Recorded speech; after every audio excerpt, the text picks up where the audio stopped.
Universidad César Vallejo, solo para los que quieren salir adelante.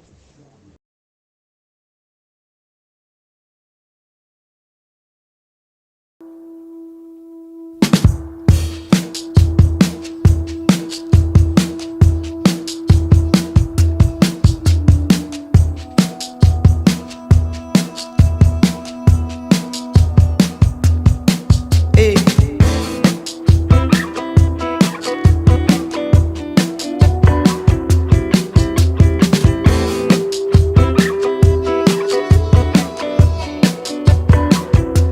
hey, ah.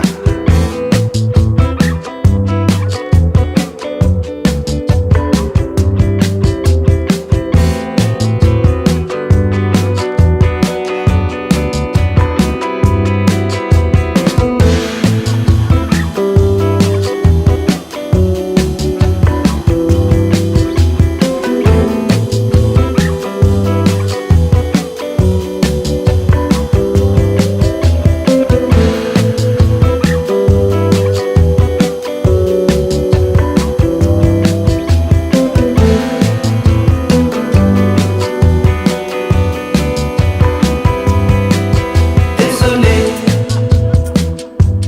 désolé contrebande. Désolé, I'm a long way from land. Désolé, I don't know what to do. Désolé, désolé, trying to hold on to you. Désolé, désolé. Buenas tardes, estimado docente, estimados compañeros. El día de hoy tenemos al ponente Juan Carlos Cori Canaza. Él es licenciado de la Universidad Nacional de San Agustín de Arequipa.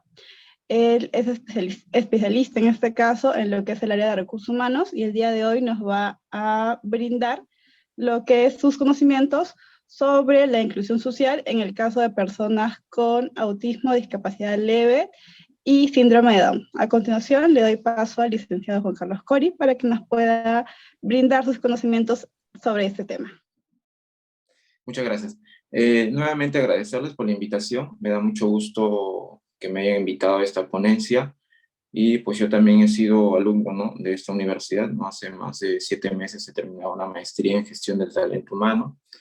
Ya se ha culminado exitosamente y me da mucho agrado que me hayan invitado, sobre todo para este tema, ¿no?, que es muy importante, sobre las habilidades distintas, ¿no?, las personas con habilidades distintas. Para esta exposición voy a pedir también la participación de algunos, de repente con unas preguntas cortas para que me ayuden a desarrollar el tema. Oportunidad laboral para las personas con habilidades distintas. Quisiera pedir la participación de cualquiera del salón, en este caso del aula virtual, para que me diga qué es una persona con habilidades distintas, o a qué se le denomina una persona con capacidades diferentes o capacidades distintas. Yo entiendo por personas con habilidades distintas, quiere decir pues que es muy diferente a una persona normal, ¿no? Ya sea física o mentalmente, y por lo general es muy notorio en su aspecto físico y bueno, y también en su aspecto emocional, psicosocial. Para mí esa es una persona, ¿no?, con habilidades distintas, y por lo general su rendimiento psicológico hasta físico es limitado. Gracias. Todo lo que me has indicado es correcto.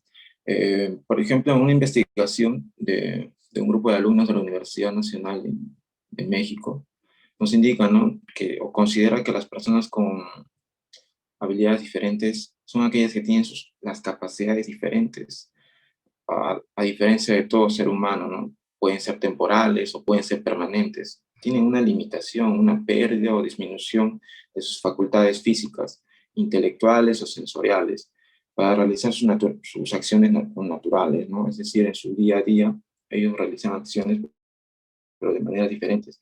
Pero también tenemos que diferenciar dos cosas que son importantes. Hay personas que por un caso fortuito llegan a tener una discapacidad, como también hay otras personas que nacen con esa discapacidad.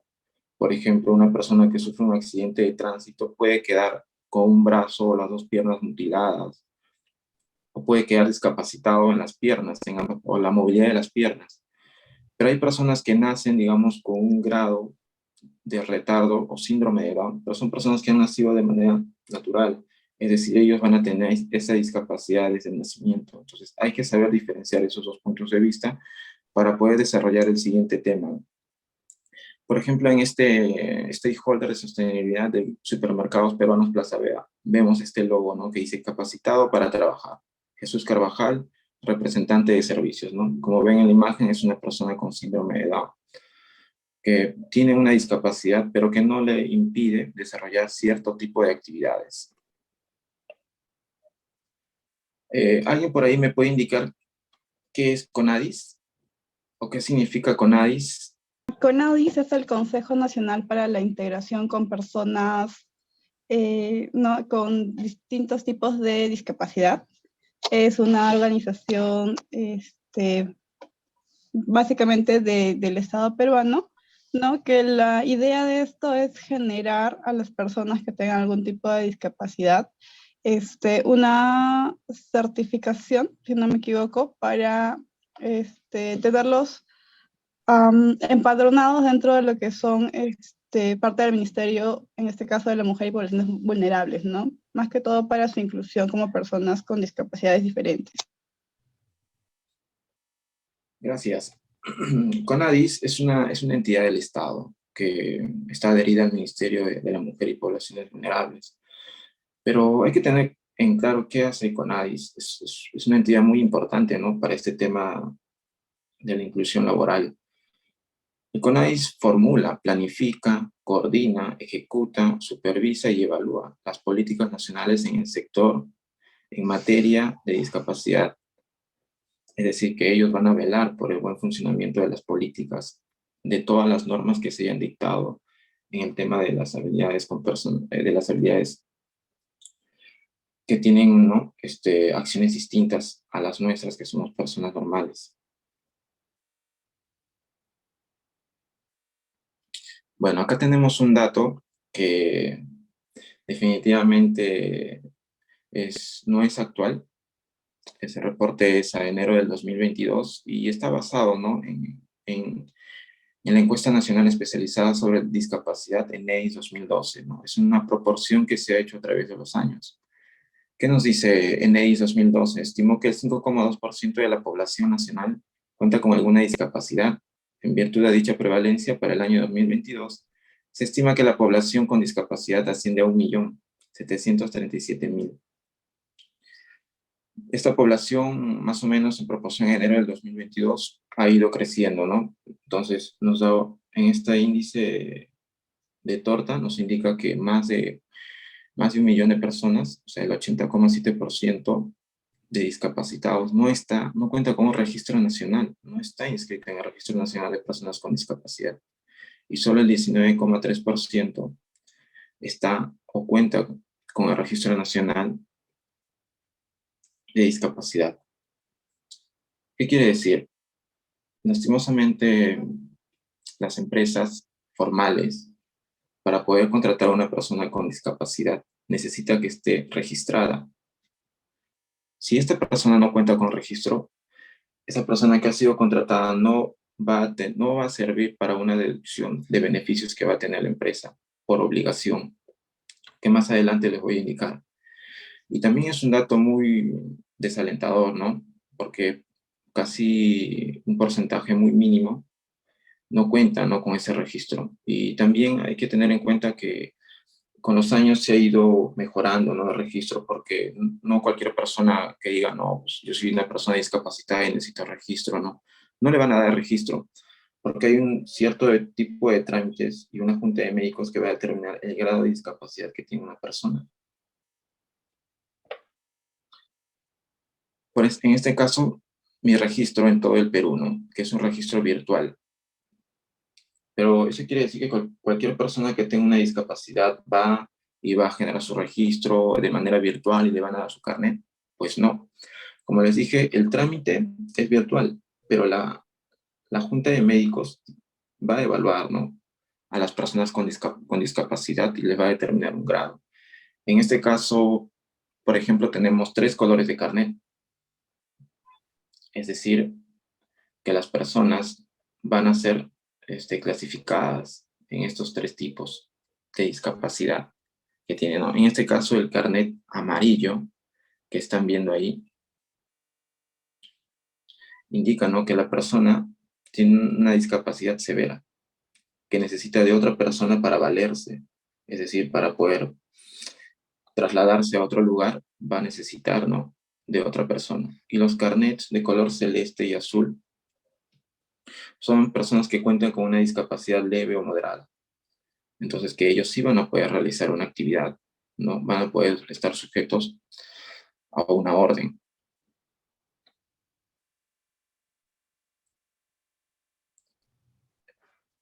En el tema de las normas peruanas, tenemos 4 normas en la historia, ¿no?, que hablan un poco de la discapacidad, pero actualmente solo hay 2 que están activas, ¿no?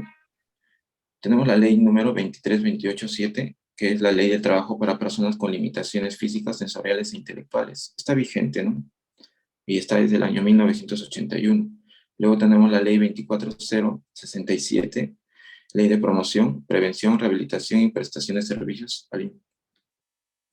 al impedido al fin de lograr su integración social. Esta ley ha sido derogada por la 29973 y también tenemos la ley 27050. Esta ley, que era la primera ley de las personas con discapacidad, también ha sido derogada por la ley 29973, que es la ley vigente. Si a ustedes le preguntan cuál es la ley que está vigente o habla de las personas con discapacidad, es la 29973, ¿no?, que está en vigencia desde el 13 de diciembre del año 2012, ¿no?, que también ha tenido sus modificaciones. En el artículo 20, por la ley 29973, no ha sido modificada, ¿no?, por la ley 30121. Bueno, esta normativa actualmente es la que está vigente, ¿no? La 27050, la 24067 han sido derogadas por la 29973, pero la 23285 también está vigente. ¿Qué nos dice la 29973? Nos habla de muchos aspectos importantes para las personas con discapacidad, pero para el tema que les estoy exponiendo, lo que más nos importa es el derecho al trabajo y las condiciones óptimas del empleo, ¿no? Es decir, la ley se preocupa para que las personas que tengan un carnet, tengan un registro, ingresen a laborar a una empresa en igualdad de oportunidades que cualquier otra persona. Eso quiere decir que un trabajador que ingresa a laborar a una empresa que sufre algún tipo de discapacidad, por ejemplo, una persona con talla baja, va a una empresa, ingresa a trabajar y va a tener dificultades para realizar algunas actividades, probablemente sí. Por ejemplo, un trabajador que llega a medir solamente 1,20 m y se da cuenta que el marcador de huella digital que marcan todos los trabajadores está a 1,50 m de altura, ¿ese trabajador va a poder marcar con facilidad su asistencia? Pues no. Entonces, la empresa tiene que adecuarse, o sea, tiene que darle condiciones óptimas para que este trabajador pueda marcar su asistencia, ¿no?, en igualdad de oportunidades con el resto de trabajadores. Eso quiere decir que la empresa ahora va a tener que gastar dinero, presupuesto, y va a tener que cambiar el marcador. Pues no, sino que va a tener que adecuar sus condiciones, es decir, puede generar un escalón, ponerle un punto de apoyo para que el trabajador pueda llegar. Y si contrata a otras personas que tienen, digamos, dificultades para movilizarse, tiene que generar instalaciones, ¿no?, rampas, ascensores especiales. Darles esa facilidad para que los trabajadores puedan moverse dentro de las instalaciones del centro laboral. Bueno, la situación laboral de las personas con discapacidad y normativa en la normativa peruana. De acuerdo a la ley 29973, que nos dice, ¿no?, que todas las empresas privadas que cuenten con más de 50 trabajadores en planilla están obligados a contratar personas con discapacidad de una proporción no menor al 3% de la totalidad de las personas, ¿no?, total de sus trabajadores. ¿Cómo es eso, Juan Carlos? De repente no podrán entender esta parte que dice el 3% de los 50 trabajadores. Es decir, que si un inspector de trabajo, en este caso es una FIL, va a una empresa y le dice a la empresa X, ¿cuántos trabajadores tienes? Tengo 70. Entonces, tienes más de 50, tienes que tener el 3% de tus trabajadores, del total de tus 70 trabajadores, tiene que ser proporción con personas con discapacidad. Y le va a decir, ¿cuántos tienes? Ninguno, o solo tengo uno. Entonces, ¿lo va a multar? Pues no, esto no funciona así, no es de esta manera. No es que va a llegar el momento y le va a decir, oye, ¿cuántos trabajadores tienes a la fecha? Sino que le va a pedir cuántos trabajadores has tenido el año anterior a la fecha, ¿no? Por ejemplo, si el inspector va en enero de este año, le va a decir, ¿no? ¿Cuántos trabajadores en promedio has tenido de enero a diciembre del año 2021? Puede ser que la empresa en enero haya tenido solo 8 trabajadores. En el mes de febrero o marzo haya tenido 20. En los meses de julio a noviembre haya tenido 50 y haya terminado con 70. Entonces, se hace la sumatoria total de todos los meses y se saca el promedio entre 12, ¿no? Y si la empresa ha superado el 50 más 1, quiere decir que sí estaba obligada a contratar personas con discapacidad. O sea, ya debe contar, ¿no? Porque a la fecha de la inspección tiene 70. Entonces, la empresa ya estaba obligada a contratar personas con discapacidad. Entonces, si la empresa no cumple, pues va a ser sancionada. Igual en la página de Sunafil, pueden ver, ¿no? Si su empresa cuenta o no cuenta, ¿no? O está obligada, ¿no? A contratar personas con discapacidad. Sanción por no cumplir con la cuota anual, ¿no? Entonces, en este caso, el inspector de trabajo va a ir y te va a pedir los datos que les indiqué, ¿no? Y si detecta que no has contratado, pues te va a multar. En este caso, en el sector privado, a través de la resolución ministerial 107/2015 que a partir del año 2015 en adelante nos dicen, ¿no?, que todas las empresas que no cumplan van a ser multadas, ¿no? ¿Cuánto es la multa? Pues 12 UITs hasta 15 UITs, ¿no? Que es una multa muy alta. Y la verdad sí dolería, ¿no? Porque el costo de la UIT en promedio sube, ¿no?, cada año. Y de 2015 al 2022 pues ha subido bastante. Beneficios de la ley 29.973 en términos laborales. Ahora, no todo fue un dolor de cabeza para los empleadores o que van a conseguir trabajadores con discapacidad, ¿no? Bueno, también tienen beneficios, en este caso con el ente supervisor, que es la SUNAT, ¿no? Los empleadores que generan renta de tercera categoría tienen una deducción adicional en el pago de impuestos en los siguientes puntos, ¿no? Deducción adicional de pago de impuestos a la renta sobre las remuneraciones que se paguen a las personas con discapacidad, ¿no? Van a tener ese beneficio de repente de que esas personas no van a pagar ciertos tributos, no se va a dedicar a ciertos tributos, ¿no? Y también los gastos que se generen, como en esa parte, deducción adicional de pago de impuestos a la renta sobre los gastos por ajustes razonables efectuados para los trabajadores con discapacidad, ¿no? O sea, lo que te cuesta un trabajador te va a servir como deducción para pagar otros impuestos, ¿no? Entonces, hay dos puntos que son muy importantes, ¿no? O sea, no te va a costar en impuestos un trabajador con discapacidad y aparte el gasto que se genera por ellos va a servir como gasto para pagar otros impuestos, ¿no? O sea, es un beneficio para las empresas. Imagínate, ¿no?, que tenga, no sé, una empresa tenga 100 trabajadores y sobrepase la cuota, ¿no?, que te indica el 3%. Entonces va a generar, ¿no?, una deducción importante. Quizás no vaya a ser tan grande, pero ya genera una deducción, ¿no? Bueno, en esta parte es una pequeña figura que nos muestra, ¿no?, como el recorrido que tiene que pasar una persona con discapacidad para lograr alcanzar un puesto de trabajo, ¿no?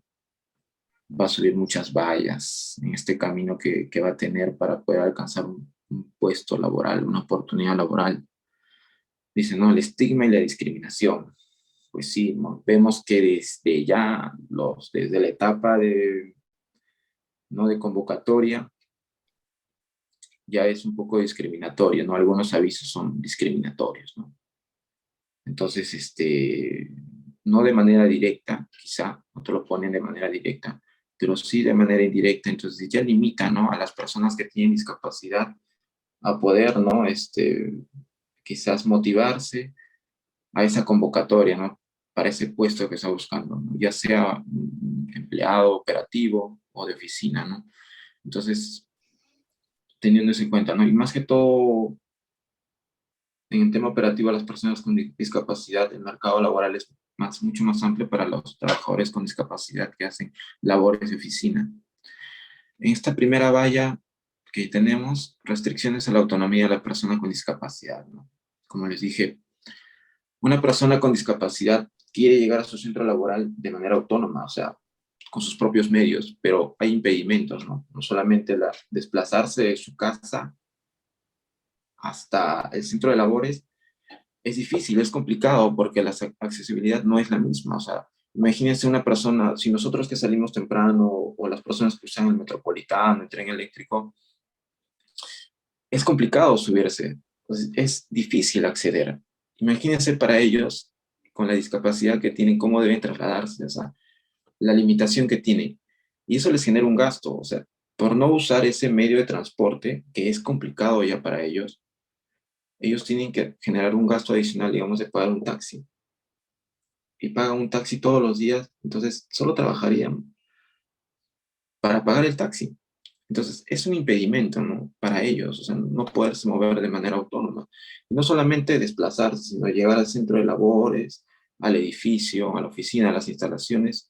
Y digamos, tienen que necesitar de que una persona porque no tiene la rampa para subir al ascensor, necesita que alguien los apoye, o sea, no pueden hacerlo de manera autónoma. Y necesitan de una persona, de un tercero, que les ayude, ¿no? Porque si no, no lo podrían hacer. O sea, llegarían siempre tarde, ¿no? O saldrían muy tarde. El entorno familiar limitante, ¿no? Por ejemplo, muchos de los trabajadores que quieren acceder a un trabajo dicen, no, ¿para qué accedes? Yo no tengo tiempo para llevarte al trabajo, ¿no? Yo no te voy a poder movilizar. No, que es complicado, ¿no? Entonces, ya ese entorno familiar negativo influye en la capacidad de la persona para poder acceder a un empleo, lo limita. Y este trabajador ya pierde esa oportunidad. En esta segunda parte, otra valla es la deficiente acceso a la educación, salud y inaccesibilidad, ¿no? Por ejemplo, un trabajador que tiene un puesto de oficina, digamos, es un jefe de logística, digamos, o es un asistente y quiere ser jefe o quiere ser gerente de logística, también tiene que tener acceso a educación, ¿no? Para poder lograr una mejora salarial, ¿no? Pero también se le es difícil, es complicado, tiene que estudiar como todos y eso también es una limitación para ellos, porque la oportunidad laboral no solamente es ingresar a una empresa, sino es ser promovido en una empresa. Estrategias de inserción laboral e ineficiencias, ¿no? Como vemos, la norma, no hay ley perfecta. No se puede tapar el sol con un dedo y decir esta ley es la mejor. No, no podemos decir que la ley abarca todo, que la 29973 es la ley que si se cumple la ley no va a haber problema, no, tiene deficiencias, ¿no? Y tampoco está regulado, ¿no? Al 100%, ¿no? Cómo debe ser un proceso de selección y de inserción en una empresa, ¿no? Actualmente hay ONGs o centros gratuitos que ayudan a las personas con discapacidad para poder ingresar, ¿no? A una empresa. Y no solamente ingresar, sino les hacen una supervisión para ver cómo se mantiene en el tiempo, ¿no? Para que la persona no, o la empresa no vaya a generar un problema, ¿no? A la persona, porque una persona ingresa a laboral, puede sufrir muchos problemas en el clima laboral y puede generar un mayor conflicto a la persona. Entonces, esas se encargan, ¿no? De ver esas ONGs, de que las personas se reinserten, ¿no? A ese centro laboral al 100%, antes, durante. Entornos laborales poco inclusivos. Como les comenté, los entornos laborales, ya sean entornos, hablando de las personas, de los compañeros de trabajo y el entorno físico, no son los mejores, ¿no? Pero las empresas tienen que pensar que ya tienen que generar ambientes adecuados y también tienen que motivar a que el personal entienda a esas personas que no tienen que ser tratadas de manera diferente, o sea, tienen que ser tratadas de igual, porque ellos no tienen que preocuparse o estar preocupados de su discapacidad, sino tienen que estar preocupados de su rendimiento, de su eficiencia en el trabajo. Entonces, ese entorno poco inclusivo les genera doble trabajo a ellos, ¿no? Porque se preocupan por su incapacidad y también por su eficiencia en el trabajo. Entonces, es doble trabajo para ellos, doble carga laboral para ellos. Luego tenemos costos adicionales para el acceso al empleo, ¿no? Ustedes dirán, pues, oye, ¿y un trabajador con discapacidad le cuesta más ingresar a un trabajo? Pues sí, le cuesta más. El hecho de movilizarse para una entrevista de trabajo para ellos es más costoso, en todo sentido. Las personas que quieren acceder a un centro de trabajo o quieren acceder a un empleo les cuesta más. Entonces, como les dije, las convocatorias en el sector privado o público, pues la obligación de contar con esta cuota o cumplir con esta cuota debería dejar de ser una obligación, ¿no? Y debería ser ya algo que le nazca a cada empresa, ya sea el sector público o privado. Y finalmente tenemos estereotipos que incrementen las brechas de acceso al empleo a las mujeres con discapacidad, ¿no? Bueno, en este punto, hablando en ambos géneros, pues sí, es complicado, ¿no? Es complicado, las brechas van a existir. Lo que se quiere con la norma o con la ley es que se disminuyan las brechas, ¿no? Ojalá a través de estas ONGs que lo comenté, por el CONAIS, por el mismo Ministerio de la Mujer, esta brecha debe disminuir con el tiempo. Las personas con habilidades diferentes deberían acceder a un empleo de manera igualitaria que el resto de personas y quizás no solamente ser utilizadas como para hacer la deducción de impuestos, ¿no? Creo yo que es importante que todos conozcamos esta ley, que nos empapemos más del tema, que conozcamos, o si conocemos a una persona con discapacidad o habilidades diferentes, o somos parte de una empresa que trabajamos o conocemos a una de ellas, no hay que tratarlas de manera diferente, sino de manera igualitaria para que ellos entiendan o puedan hacer su trabajo de manera más eficiente. Bueno, concluyo con este banner, ¿no? Para que todos quizás ya lo puedan tener, ¿no? El 16 de octubre, Día Nacional de la Persona con Discapacidad, ¿no? Quizás es una fecha que muchos desconocemos, pero que yo creo que ahora sí vamos a poder ser parte de esta celebración. Muchísimas gracias. No sé si tienen preguntas, dudas. Sí, muy buenas tardes, licenciado. Es un gusto contar con su presencia. Tuvimos una pequeña ronda de preguntas, pero por la brevedad le voy a hacer unas 2 preguntas. Sí. Mire, ¿usted cree que se vería afectado el clima laboral? ¿Cree que cambiaría la actitud de los otros colaboradores frente a esta inclusión? Claro que sí. O sea, como ya les comenté, el clima laboral de una empresa tiene 2 aspectos, ¿no? Es el tema del personal, cómo se mueve el personal en una empresa, la actitud que tienen los trabajadores, cómo percibe el trato del empleador, y también está el clima laboral físico, ¿no? Es decir, las instalaciones. Esos 2 aspectos en una persona con discapacidad influyen mucho más. Como les comenté, una persona con discapacidad o con una habilidad diferente, si siente que las demás personas lo observan demasiado o que están viendo su trabajo de manera subjetiva a cada momento, se preocupan en esa discapacidad y no centran su trabajo en su capacidad. Entonces, ese punto del clima laboral influye bastante por parte de los compañeros de trabajo. Y como les comenté también, las instalaciones, ¿no? El solo hecho de que un trabajador llegue y que todos los días sepa que no hay una rampa de acceso, pues ya le genera, ¿no? Un mal inicio de día para sus labores, un pequeño retraso. Muchas gracias. Y por último, en cuanto a la remuneración para las personas con discapacidad, ¿usted consideraría que debería ser el mismo? En el tema de la remuneración, mira, yo a manera personal, yo te diría, si estamos buscando igualdad,